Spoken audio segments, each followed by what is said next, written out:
Hey, let's talk about politics in the West. So, what's happening in the West, and what's happening with all these right-wing parties, with all these extremists? Well, I'll tell you what. I'll explain it to you right now, and hopefully in about 5 minutes. Number one, remember that in developing nations, having a bad politician or a corrupt politician was standard, right? Nobody really minded when some country you've never heard of, had a bad politician. So what really was happening back then? Let's evaluate that because it gives you a clue as to what's happening now. Essentially, it's a boomerang effect. So let's take the former king of Cambodia, which could rightfully be called a developing nation even today, despite the fact that it's next to Singapore, one of the most developed nations in the whole world or nearby, and next to Thailand, which was at least in Bangkok, again highly developed. Well, what happened was the king was essentially being propped up by the British. He was being given drugs and concubines. Now, spoiler, Pol Pot's sister was one of the king's concubines. And Pol Pot, of course, came after. And you could see why they wanted to eliminate this so-called decadent society, because they'd only been exposed to one side of it and to one side of this inequality, which was actually coming from abroad. But why would the British do this? And the number one reason they would do this is because of globalization. And I like globalization. I'm a fan of it, but it has to be done legitimately and fairly. And unfortunately, post-World War II, it's all about the ports, all about port cities. Think about all the cities you know about: LA, New York, Kobe, Japan, all of them. I mean, really, just Taiwan, well, Chinese Taipei, that's in the Straits of Malacca, which has been dominant in that area as a trading pathway for the last 1,000 years. So what happens when you have a post-World War II framework that wants to reward allies and build a relationship together? You have to ship things to each other. And when you say prop up the king in Cambodia, what people don't realize is that a lot of times what's happening is that these things that you think are Khmer or Cambodian are actually designed by British people. Even something like rattan. There's something called rattan furniture. And if you go to like Yogyakarta in Indonesia or some other places, you'll think, oh, this is from here. But in reality, somebody in the UK came up with it, or in the Netherlands came up with it, and then hired people down there to make it. And then now you've got something to trade back and forth. But is it really indigenous? It's not. Most of what you think is indigenous is probably not. Even something like the famous Portuguese egg tart. You go down, I've been to the city, you go down there and you wait in line, you have a delicious egg tart. Guess what? If you look at, it's got a lot of butter in it, right? And so cream, what does that remind you of? It's actually probably by a French missionary who came in. So remember, it works in small levels and high levels as well, right? With food, it's really obvious when something is, mixed together. Not so much with trade, right? Because of the way it's been done. So you've got the king over there, right? He's being paraded around. Now you've got this media system, right, that tells you, look how good this country is. In other words, look at what a nice place it is to trade and to travel to. And remember, when you go down there, most of history is really about just normal people. And you never hear about those normal people. Go to a museum in Europe, all the pictures are of kings and famous people, people who are rich, who are the top 1%. So every time you go to a museum with a portrait, you're in almost every case dealing with the top 1%. And what is society? It's the 99%, right? And I say that without any reference to economics. It's just numbers, right? 99%, that's what makes up a society. But what's happened over time is when you're relying on these port cities to trade with each other, right, in order to create a military alliance that then, and trade weapons and the same things, and especially oil and coffee and so on and so forth. What ends up happening is that, the people that you install directly or indirectly as showmen of your products, right, in order to make sure that you're not only shipping back oil and coffee, right? The world would be a dismal place if that's all the trade was. And now it would be technology as well. We'll get to that. So, hopefully I've made my point. Number one, if you have an economy that runs on port cities trading with each other, Number one, you've got a problem domestically because what happens, right? The port cities grow much faster economically, GDP, everything, population, than cities that are not nearby the water. Okay? So now you've got a problem in a bigger country.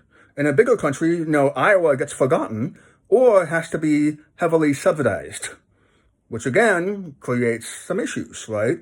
To the extent that, I personally consider, I like Iowa, I like wrestling, I like Dan Gable, but I think it's a welfare state. By any definition, the state is a welfare state, but you can't look at it that way, right?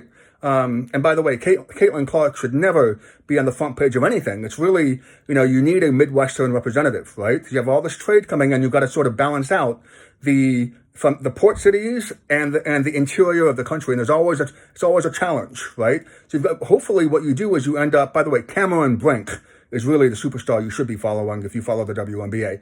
Now, with the port cities, you need time to create supply chains. But again, in the middle of the country, you've got to ship something that's worthwhile, that people want to buy. You need, in order to stimulate consumer demand, you need a media that has to market, right? Has to show you your life's getting better because you've got this vacuum with a part that's made in, some foreign country that's part of our alliance. And you go back and forth.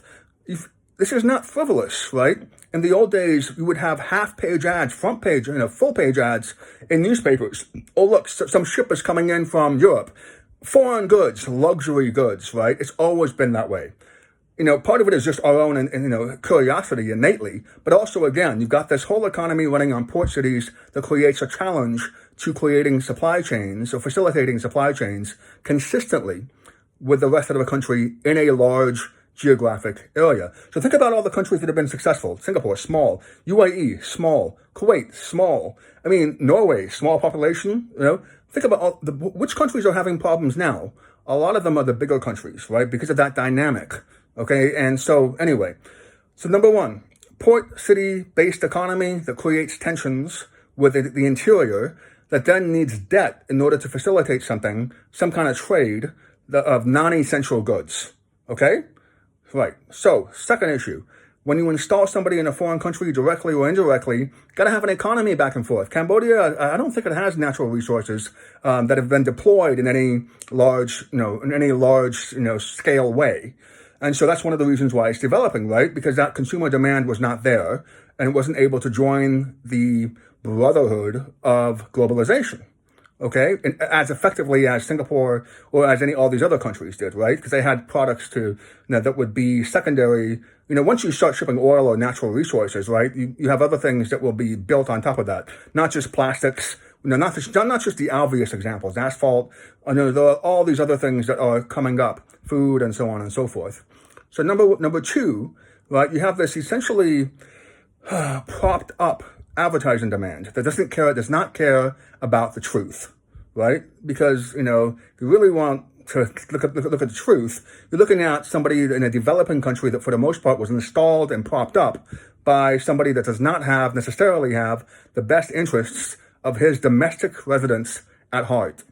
Why? Because again, you're trying, everything is becoming subsumed or subservient to this globalized economy post-World War II, where even the victors were in debt. It wasn't Germany only that was in debt, that had to climb out of debt, that it didn't do for decades. The winners were in debt. Okay? So I mentioned debt before when I said port economies. So you've got, number one, port-based economies that create tensions domestically because a port-based economy is really a globalized economy.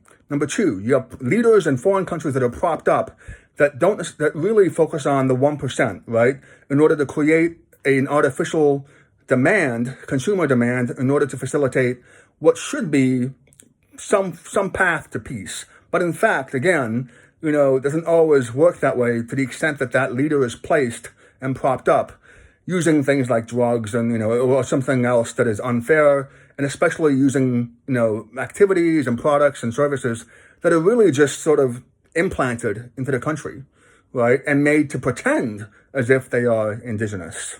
And I mentioned rattan furniture. That's a simple thing, right? So let's get to number three. What happens if it's no longer something simple? Like you can replace that kind of furniture with something else. What if it's something that's even, essential, like technology? What if it's something that needs billions of dollars to create a supply chain, right, all over the world? Billions of dollars you can't ignore, right? And we knew something was wrong in 2008, 2009, right? Now we've got even more debt than ever before. So things have sort of simply caught up to us. And so what's happened now is that if you suddenly have a trading system that is really billions of dollars, suddenly the politicians in the developed countries have to start thinking more about external debt and external circumstances than internal needs. And it's not just the empires that have that conflict, right? There's always been a conflict with building that supply chain all the way from California to Iowa, right? It has to be subsidized, has to be made into a welfare state in some respects, and then it has to have debt facilitating all that. And hopefully over time, just like the old movies say, well, listen, this isn't just, capitalism is not about money. It's about having a road, a dirt road that suddenly becomes a baseball field, right? Because now you've got kids, you've got population, and eventually the debt will be paid off because it's not unreasonable. And you have this sort of cycle, flywheel in a sense, right? That facilitates everything. That's not happening. Demographics are having problems and so on and so forth. But the debt's kept going up. So, this has gone longer than I wanted it to. But so hopefully you see the problem, right? Suddenly that debt, when that trading mechanism within globalization, post-World War II, gets transformed from simple things, simple tangible things, into things and services that require, that require billions and tens of hundreds of billions of dollars. Suddenly the leaders in these countries, right, all over the world, right, experienced a boomerang effect, right? Especially in larger countries like the EU, the United States, Canada, right? Big country, smaller population, but still a big country, right? All these countries, for the most part, have done a poor job to creating supply chains that are consistent and, I suppose, not overly reliant on debt with respect to the interior of their countries. So even in Canada, like Winnipeg, is it really, you go back and you really got, you got Toronto, right? And in Calgary and possibly Montreal, right? All of which, go back and look at Vancouver, what is that? Support city. So, nobody's done a good job, right? So the fault has been with this post-World War II framework that forces politicians, both at home and abroad, to focus on debt and the trade, and the trade that is facilitated by that debt. Now, this has happened before, right? Before, a long time ago, you had something called a jubilee. People went into debt. That debt trickled down from the higher-ups into the consumer population, and then you had to have what's called a jubilee, a wiping out of debt, a bankruptcy system. And what happened was, right now, how do you wipe out trillions of dollars of debt? And that's why it's easier to point fingers at each other, or at, the guy across the aisle from you in Parliament or in Congress, right? As opposed to this massively distorted system that really harms people's potential. And quite frankly, makes people really unhappy. Suicide rates, South Korea. Look at all these so-called successful countries, right, that are linked to the Western capitalist paradigm. And by the way, I'm a capitalist, right? I like capitalism because it creates higher immigration, and I'm an immigrant to the United States, okay? But I understand that capitalism and debt, there's a relationship there that once you cross a line, it becomes slavery. What does that remind you of? Everything goes back into what's happened in the past. And that's what a good teaching of history does for you when you finally understand how things really, really work. So, how do you get out of this? Focus on free movement of people, not just goods and services. We don't have that. When I came to Singapore, I got detained at the airport. I went to law school here in Singapore, in 2001, right? They knew me. I've been here. They got my fingerprints. All this technology, they have it all on me, right? Sometimes when I go in, I get to use the automated gates, right? And I'm a U.S. citizen, right? But it's inconsistent. So again, focus on, do you want to fix the system? Focus on the free movement of people, not just goods and services. And then you can have a history that allows you to see the 99% and allows the 99% to become seen and hopefully a better part of this global economy that for now has really been focused on port cities.